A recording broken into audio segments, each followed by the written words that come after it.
ఒక బీసీ బిడ్డ అయిన నీలం మధు ముదిరాజ్ ఎంపీగా గెలవద్దనే బీజేపీకి బీఆర్ఎస్ సపోర్ట్ చేసి రఘునందన్ రావును గెలిపించిందని, అందుకు ఇస్నాపూర్ చైర్మన్ ఎన్నికల్లో రఘునందన్ రావు బీఆర్ఎస్కు ఓటు వేయడమే సాక్ష్యమని తెలంగాణ ముదిరాజ్ హక్కుల పోరాట సమితి అధ్యక్షులు శ్రీనివాస్ అన్నారు. ఇస్నాపూర్ చైర్మన్ ఎన్నికల్లో ఎంపీ రఘునందన్ రావు బీఆర్ఎస్కు అనుకూలంగా ఓటు వేయడానికి నిరసిస్తూ సిద్దిపేటలో రఘునందన్ రావు దిష్టిబొమ్మ దహనానికి తెలంగాణ ముదిరాజ్ హక్కుల పోరాట సమితి నాయకులు ప్రయత్నించారు. విషయం తెలుసుకున్న సిద్దిపేట 1 టౌన్ పోలీసులు అక్కడకు చేరుకుని ఫ్లెక్సీని దహనం చేయకుండా నిలువరించారు. అనంతరం వారు రోడ్డుపై బైఠాయించి రఘునందన్ రావుకు వ్యతిరేకంగా నినాదాలు చేశారు. ఈ సందర్భంగా వారు మాట్లాడుతూ ఒక బీసీ బిడ్డ అయిన నీలం మధు ముదిరాజ్ సతీమణి చైర్మన్ కాకుండా బీఆర్ఎస్కు ఓటు వేసినందుకు ఎంపీ రఘునందన్ రావుపై పోరాటం చేస్తామన్నారు. బీసీల ఓట్లతో ఎంపీ అయిన రఘునందన్ రావుకు వచ్చే ఎన్నికల్లో బీసీలు అంతా ఏకమై తగిన గుణపాఠం చెప్తామన్నారు.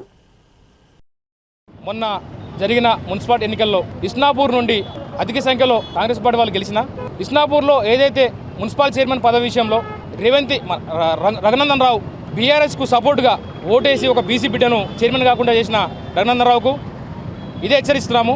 బీసీల ఓట్లతో గెలిచిన నువ్వు ఈరోజు బీసీలను అనగదొక్కే ప్రయత్నం ఒక రఘునందన్ రావు, ఒక హరీష్ రావు, ఒక కేసీఆర్ వీళ్ళంతా కలిసి మా బీసీలను అనగదొక్కుతుర్రు. రేపు రాబోయే రోజుల్లో మా బీసీలు ఓట్లతో మేము బుద్ధి చెప్తాం. రఘునందన్ రావు ఇప్పుడు అంటున్నావు నీలం మధును అప్పుడు గెలవకుండా చేసిన వ్యక్తి నువ్వే, హరీష్ రావు మీరు కలిసే చేసిన కుట్ర అది. ఈరోజు కూడా ఇస్నాపూర్లో ఒక ఎమ్మెల్యే ఒక ఎంపీ 2 బీజేపీ టీఆర్ఎస్ పొత్తు పెట్టుకొని లోపకార ఒప్పందంతో మీరు ఈరోజు ఒక చైర్మన్ కాకుండా చేసిర్రు. మా రేవంత్ రెడ్డి గారు మా కోసం బీసీల కోసం పెద్దపీట వేస్తుంటే మీరు మాత్రం మమ్మల్ని అనగదొక్కే ప్రయత్నం చేస్తున్నారు. నీలమదన్న గారు గతంలో ఎమ్మెల్యే టికెట్ రాకుండా చేసిన వ్యక్తి మీరే, ఎంపీగా కూడా గెలవకుండా చేసిన వ్యక్తులు మీరే.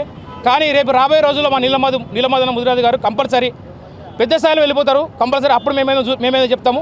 బీసీలు ముఖ్యంగా బీసీలను మాత్రం అనగదొక్కే ఏ పార్టీ అయినా సరే మేము మాత్రం వదిలే పరిస్థితి ఉండదు. ఖచ్చితంగా త్వరలోనే గట్టి బుద్ధి చెప్తాం.